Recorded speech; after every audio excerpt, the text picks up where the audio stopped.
Bem, galera, tudo bom? Vou fazer uma talk hoje para vocês. Meu nome é Marco Almeida, sou desenvolvedor aqui do Pagar.me e ali tem o meu GitHub e o meu Twitter. Mas afinal, o que eu vou falar para vocês hoje? Vou falar um pouquinho sobre React para quem está começando. Um assunto extremamente complexo, para tentar ajudar vocês aí nesse meio do caminho. Mas afinal, o que é o React? Cara, o React é uma biblioteca, ao contrário do Angular, por exemplo. O Angular é um framework, ele te dá um leque maior de coisas a serem acopladas, e o Angular, o React, ele resolve um problema. Ele veio para resolver a parte visual, então por isso que ele é considerado uma biblioteca. Ele faz uma coisa específica. Ele foi criado pelo Facebook e dentro de um MVC ele é considerado só a parte view. Então parte controller e model não existe dentro do React, então ele resolve um problema específico. Mas afinal, por que React? Cara, o React você aprende uma vez e se aplica em N lugares. Hoje a gente já tem React já na web, a gente já tem o React para server-side rendering, certo? Para fazer no parte do servidor.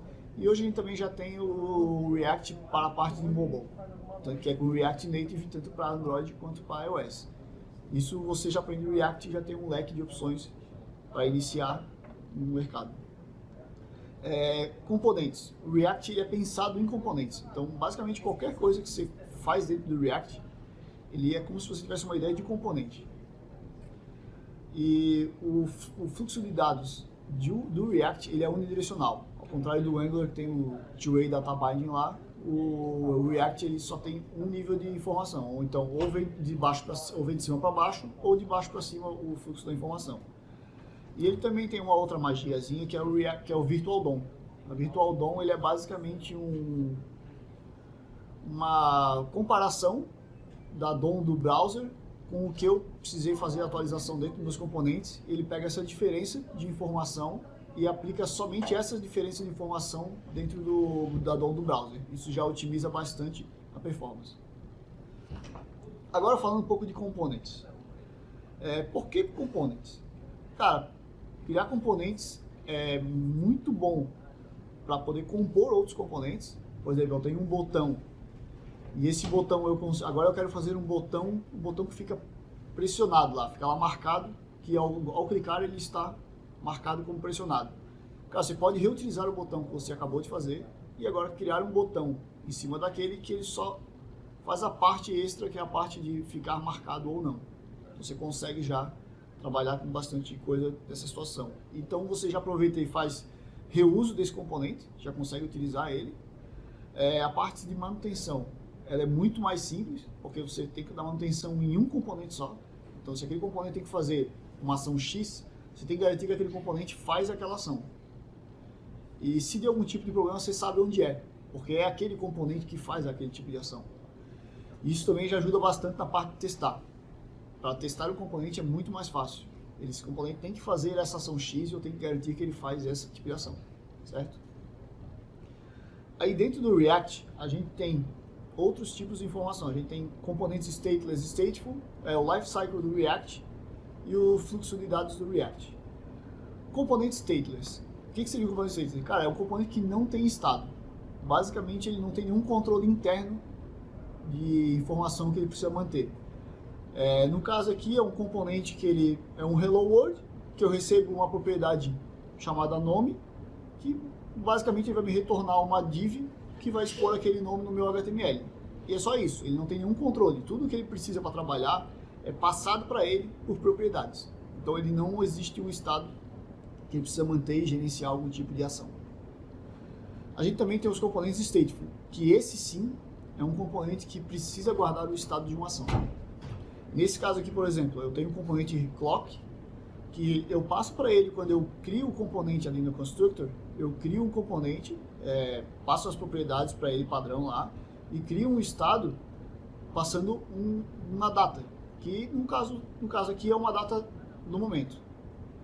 E eu tenho uma outra função aqui que é o update clock. O que ela faz aqui? Ela seta o estado desse componente, então ele vai fazer esse tipo de ele vai aplicar o estado somente nesse componente.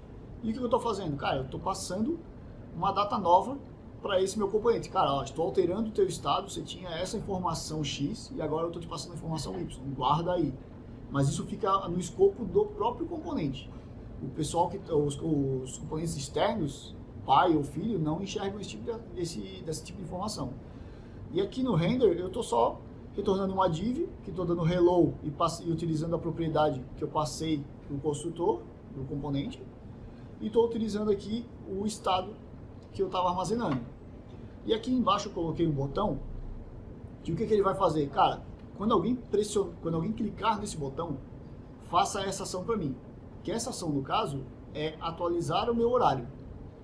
Então, se eu iniciei minha aplicação e meu horário era meio-dia, depois de 1 minuto eu vim aqui, cliquei no botão, ele vai atualizar o estado do relógio para meio-dia e 1, e isso já vai se refletir na tela automaticamente para o usuário, a atualização desse horário. E também é possível fazer propriedades padrões. Por exemplo, eu posso criar um componente e ele espera uma propriedade name. Se por uma eventualidade eu não quiser passar uma propriedade name para ele, ele vai utilizar uma default, que no caso aqui coloca marquinho. Então, se eu não passar, ele vai utilizar esse valor aqui. Se eu não fizer isso e não passar a propriedade name, ele vai ficar aquele maravilhoso undefined na tela, que não é bonito para ninguém. E agora falando um pouquinho do lifecycle do React. Quando tu cria um componente, esse componente ele tem uma série de... Ele tem uma história, ele tem uma linha do tempo. E acontecem N coisas no meio do caminho, e o React dá a possibilidade de você fazer algum tipo de ação em determinadas situações. No caso aqui eu estou montando um componente. O que seria montar? Cara, esse componente vai ser exibido na tela a primeira vez. Então eu tenho a possibilidade de colocar alguma coisa no construtor dele. Tenho o component will mount, que é, cara, eu preciso fazer alguma ação no componente antes de ele existir na DOM. Antes de ser colocado na DOM de fato. Aí depois desse evento tem o render, que o render é o cara que cria o componente e coloca ele de fato na DOM. Então depois desse momento aqui, eu já tenho o componente lá na minha DOM. E também eu tenho outro evento, que é o component did mount, que é, cara, eu já tenho um componente na tela, o que eu preciso fazer com esse componente? Preciso fazer alguma coisa a mais, sei lá, preciso pintar ele de verde, pintar ele de roxa, de roso, colocar para piscar lá, sei lá, o que você vai fazer? Mas esse componente já está na tela, então eu consigo fazer alguma ação. Tem a parte também de atualização, que é, cara, rolou alguma ação, esse componente já estava na tela, e agora rolou alguma ação nele, que ele precisa receber essas informações e atualizar na DOM. Então eu também tenho possibilidades de trabalhar alguns eventos no meio do caminho. O component will receive props. Cara, esse componente, alguém atualizou ele, e ele está recebendo as props novas aqui agora. Então eu posso comparar as props antigas com as props novas, e dependendo do conteúdo ali, eu posso querer fazer uma ação ou não em cima disso. Should component update, cara, eu preciso atualizar esse componente na tela? Tem muitas situações que um evento acontece num componente e ele acaba afetando esse. Mas de fato eu não alterei nada no componente. O componente, do jeito que, depois do update, ele está exatamente igual como era o componente antes. E por que eu preciso atualizar ele? Se eu posso colocar, por exemplo, essa função aqui, eu retorno um false, e ele simplesmente não atualiza esse componente na tela. Então já é mais um ganho de performance, que é menos um cara que eu tenho que mexer na DOM. Também tem o component will update, que é antes dele ser atualizado de fato. Depois ele vai re-renderizar esse componente atualizado. E também eu posso depois fazer um component de update, que é, cara, depois que esse componente está atualizado na tela, eu quero fazer alguma determinada ação em cima dele. Também tem o onMount, que é um componente, cara, esse componente ele vai ser retirado da DOM agora. O que eu consigo fazer com ele? Tem situações que é importante, por exemplo, você cria um timer, e você coloca lá, quando você inicializa o timer, eu quero colocar um set interval de x em x tempo que vai atualizar o meu relógio, certo? Só que agora eu mudei de tela. Mudei de tela e esse componente, eu não fiz nada no will mount dele. O que vai acontecer? O set interval vai ficar rodando ainda. E lá no teu console do browser vai aparecer um monte de erros. Então o que eu consigo fazer nessa situação do will mount? Eu consigo ir lá e remover aquele set interval, e dessa maneira eu já não tenho mais problemas de erros que acontecem na minha aplicação por set timeouts ou set intervals esquecidos. E agora no React 16 também veio um cara que é o error handling, que é o component did catch. Que é, cara, deu qualquer tipo de exception dentro do meu componente, eu consigo fazer um tratamento nesse componente, certo? Agora, Data Interface. Existem duas maneiras de eu armazenar informações dentro de um componente. Ou eu posso receber essas informações do meu componente pai, tipo, eu recebo essa informação e passo para o meu filho essa informação. Então, cara, meu componente não tem informação nenhuma guardada para ele. Ele sempre recebe essas informações e, dada que trabalhando em cima daquelas informações, ele preenche, mostra na tela, ou coloca uma cor X ou Y. Então, props são valores que eu recebo de um componente pai. E o state, o que seria o state? O state vamos pensar aqui. O state é como se fosse uma variável que está dentro de um escopo só daquele teu componente. Tipo, o único lugar que tu consegue enxergar o estado é dentro do teu componente. Então, por exemplo, eu quero armazenar o estado de um checkbox, por exemplo.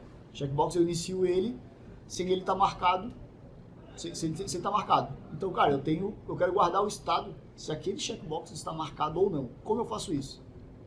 Não faz sentido eu colocar uma propriedade de fora que vai ficar controlando isso. Eu posso controlar o próprio componente, tanto dado que o próprio componente tem que saber se ele está marcado ou não. Então eu crio uma propriedade lá do estado e check e coloco se é booleano, true ou false. Então ele tem o próprio controle daquele valor e só ele sabe.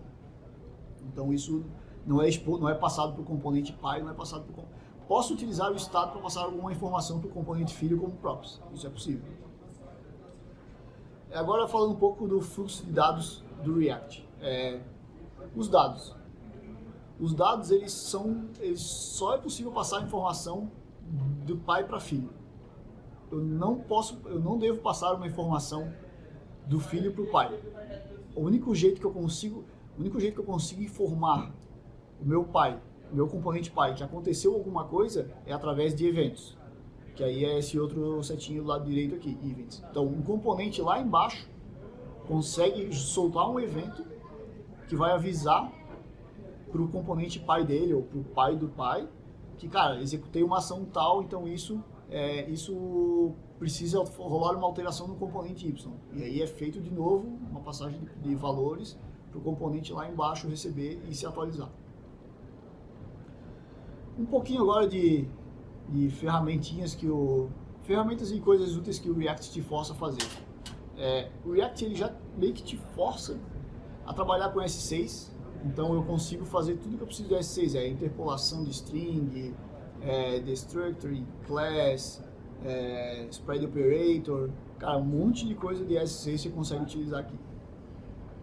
E tem também o JSX, que é sempre uma polêmica na internet, que tô fazendo HTML dentro do JavaScript. Nossa, coisa medonha. Cara, JSX não é HTML. Ele é apenas um syntax sugar, que se você for usar, você tem que usar uma função do React, que é react.createElement. Isso fica inviável de gerenciar depois de um terceiro nível de componentes. Então, basicamente, cara, o JSX é um transpiler para JavaScript. Da mesma maneira que o Babel transforma o seu código S6 para S5, o JSX converte o teu HTML em JavaScript padrão. Agora eu vou passar um pouquinho de dica aí para quem está começando, porque é sempre bom. Evite o máximo de utilizar boilerplates. Por quê? O boilerplate ele já te fornece uma estrutura pronta, então ele não te força a pensar em qual maneira é melhor de organizar o meu projeto em React. Não necessariamente o boilerplate que você usou pode ser o melhor para aquele projeto que você está trabalhando. Então, isso é um pouco complicado porque é justamente com a experiência de trabalhar com React que você vai evoluir dessa parte de como eu organizo o meu projeto em React. E, cara, é sempre bom e é sempre importante. Você acaba não utilizando ele, você evitando de utilizar boilerplate, você acaba entendendo um pouco mais como o React funciona. Isso te ajuda a abrir o teu mindset em como utilizar o React, em quais situações ele consegue fazer. Em quais situações eu preciso utilizar o component will mount ou fazer o did mount, e você vai, com esse conhecimento, você vai aprendendo qual é a melhor maneira de utilizar isso. E, cara, a internet ela pode ser extremamente confusa para quem está começando. Isso é real porque eu tive essa experiência. Cara, tu olha lá em React, tu abre, sei lá, 100 blogs cada blog, cada um explica de uma maneira diferente e tu fica olhando e boiando, gerando a maionese assim, cara, mas como que eu faço isso e qual é o jeito certo de fazer? Esse é o problema do React. O React não tem jeito certo de fazer. Qualquer jeito está certo. O que acontece é, você pode escolher uma estrutura de informações que você vai montar, que lá na frente ela pode ser ruim para você, você vai sofrer um pouco pela maneira que você organizou, mas isso você pode lá na frente reorganizar e ver que você vai perceber que aquela situação não era melhor para fazer daquele jeito. Você vai mudar e vai fazer do jeito B. Então assim, é muito confuso e eu diria para quem está começando, cara, não fique com medo porque o React não é o bicho de sete cabeças e tenta ler e entender o React que você vai saber a melhor maneira de utilizar, certo?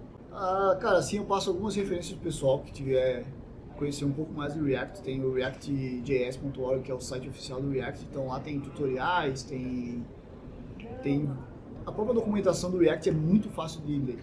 E tem o Create React App, que é o boilerplate oficial para quem não quiser seguir meus conselhos e fazer um boilerplate. Ele já faz com Webpack, Babel, um pacotão completo de coisas para você. Aí, eu gostaria de falar um pouquinho agora do Pagarme. Aqui no Pagarme a gente está com um projeto open source, totalmente feito em React, que é o Pilot. Ele vai ser futuramente a nossa dashboard interna. Então ele tem toda a parte de componentes em React, vai ter parte de temas, então você pode configurar um tema da sua empresa e utilizar toda a lista de componentes do Pilot. Cara, vai ser animal esse projeto. Eu até peço quem tiver afim, lá entrar no GitHub, criar issue, ver as issues que tem para fazer, cria um componente lá, faz um PR, qualquer coisa que quiser fazer lá, dá pitaco se está horrível, se melhora, pode colocar. E aqui eu deixei o link para vocês. E, cara, era só isso. Muito obrigado aí, espero que vocês tenham gostado. Valeu!